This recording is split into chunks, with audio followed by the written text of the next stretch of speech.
अस्सलामु अलैकुम प्यारे दोस्तों। भूख से बिलखते हुए एक यतीम बच्चे का वाक़या जो रोता हुआ बाप की कब्र पर गया और कहने लगा, अब्बू मैं भूखा हूँ। उसके बाद में क्या हुआ, ये वाक़या सुनकर के आपके आंखों में आंसू आ जाएंगे।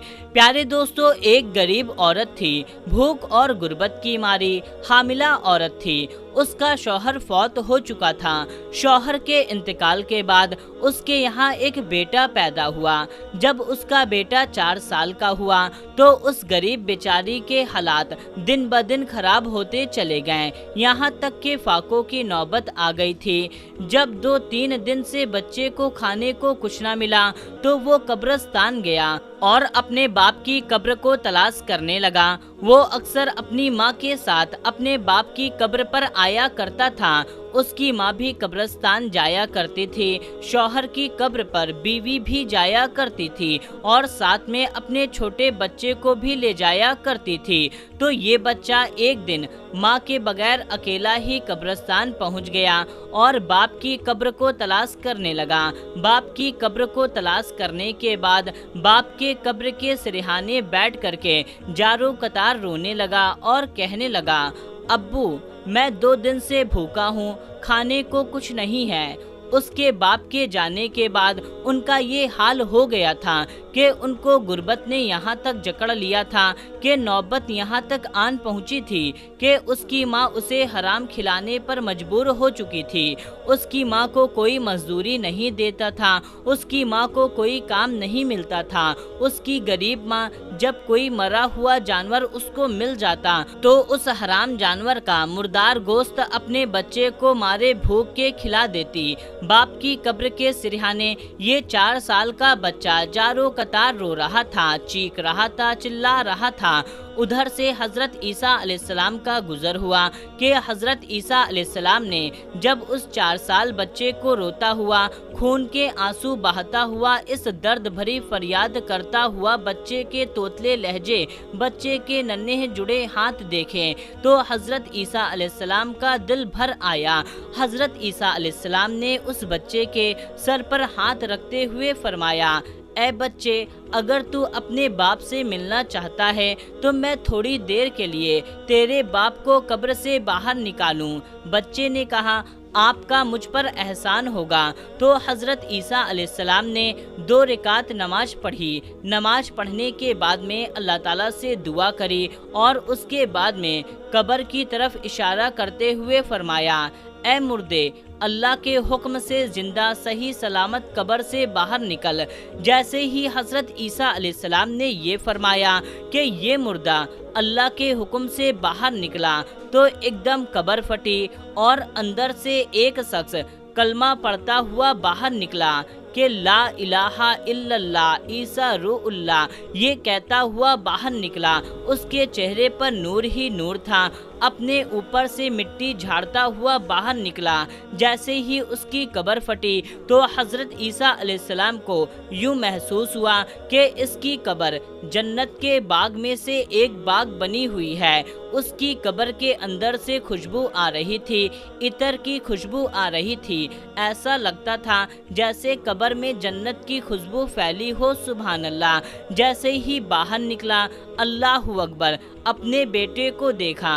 अपने बेटे के सर पर हाथ रखते हुए कहा, ऐ मेरे बेटे, मैं तेरी बातों को सुन रहा था मगर अपने दोनों कानों से अपने बाप की एक नसीहत को सुन लो। जो मजा गुर्बत में है वो मजा अमीरी में नहीं। जो सुकून और इत्मीनान, जो राहत गुर्बत में मिलती है वो सुकून और इत्मीनान अमीरी में नहीं मिलती। अमीरी में तो सिर्फ बेसुकूनी के सिवा और कुछ नहीं। ऐ मेरे बेटे, अगर तुम सुकून हासिल करना चाहते हो तो अल्लाह के हुजूर झुक जाओ, अल्लाह की चौखट पर झुक जाओ। जब भी मांगना तो अल्लाह से मांगना, जब भी झुकना तो अल्लाह के सामने झुकना, किसी और से ना मांगना। تیرے باپ نے اپنی ساری زندگی غربت میں گزار دی، میں 3 دن تک فاقے کاٹتا رہا، یہاں تک کہ 3 دن تک کھانے کو کچھ نہ ملتا، جب صبح کو کھاتا تو شام کو کچھ نہ ملتا، جب شام کو کھاتا تو صبح کو بھوکا رہتا، میں نے جب بھی کھایا تیری ماں کو بھی کھلایا اور حلال کا لقمہ کھلایا، میں جب بھی مانگا تو صرف اپنے رب سے مانگا اور کسی کے آگے اپنے ہاتھ نہیں پھیلائے۔ اے میرے بیٹے، اگر تو اللہ کا بننا چاہتا ہے تو جا غربت کی زندگی بسر کر، یہ 4 دن کی زندگی ہے، گزر جائے گی، اس کے بعد کیا ہوگا؟ موت آئے گی، اللہ اکبر۔ مر جانے کے بعد جب تو قبر میں آئے گا تو پھر دیکھے گا کہ قبر کے اندر نور ہی نور ہوگا، سبحان اللہ۔ باپ اس 4 سال بیٹے کو یہی درس دیتا رہا کہ جب بھی مانگنا تو اللہ سے مانگنا، غربت کی زندگی بسر کرنا، کیونکہ اسی میں سکون ہے، اور ایک لقمہ کھانا، ایک گھٹ پانی کا پینا، ایک گھٹ پانی پینے کے ساتھ ساتھ جب سانس لینا تو اپنے رب کا شکر ادا کرنا۔ یہ کہتے ہوئے ایک بار پھر سے وہ شخص کلمہ پڑھتا ہوا اور حضرت عیسیٰ علیہ السلام کی زیارت کرتے ہوئے یہ شخص ایک بار پھر سے مر گیا۔ اس کے بعد اس بچے نے اپنے باپ کی نصیحت پر اس قدر عمل کیا کہ جب بھی مانگا تو اللہ سے مانگا، پھر اللہ تعالیٰ نے اس بچے کو اس قدر عطا کیا کہ بڑے بڑے بادشاہ بھی اس کی امیری پر رشک کرنے لگے۔ اللہ تعالیٰ فرماتا ہے، درختوں کے پتوں کے برابر گناہ کرو، میں تمہارا رب ہوں، تم کو معاف کر دوں گا۔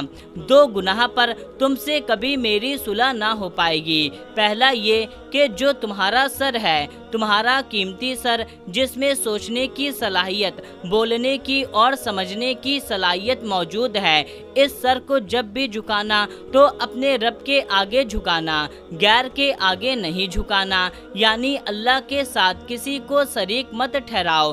زندگی میں جب بھی پریشانی آئے، جب بھی برا وقت آئے، تکلیف آئے، مصیبت آئے، تو تکیے پر سر رکھ کر کے رونے سے بہتر ہے کہ سجدے میں سر رکھ کر کے رو لیا جائے، اس سے اللہ بھی راضی ہوگا اور تمہاری پریشانی بھی دور ہو جائے گی۔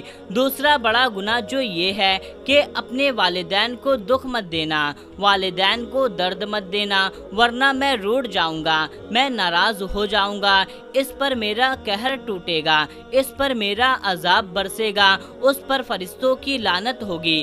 بے شک اللہ تعالیٰ ماں باپ کا دل دکھانے والے کو کبھی معاف نہیں فرماتا، اور نہ ہی اللہ تعالیٰ کی ذات کے ساتھ کسی کو شریک ٹھہرایا جائے، اللہ تعالیٰ اس چیز کو کبھی بھی معاف نہیں فرمائے گا۔ اللہ پاک ہم سب کو گناہوں سے بچنے کی اور نیک کام کرنے کی توفیق عطا فرمائے، آمین یا رب العالمین۔ تو میرے پیارے دوستو، آپ اس ویڈیو کو جتنا زیادہ ہو سکے اتنا زیادہ شیئر کریں۔ ملتے ہیں تب تک کے لیے، السلام علیکم، اللہ حافظ۔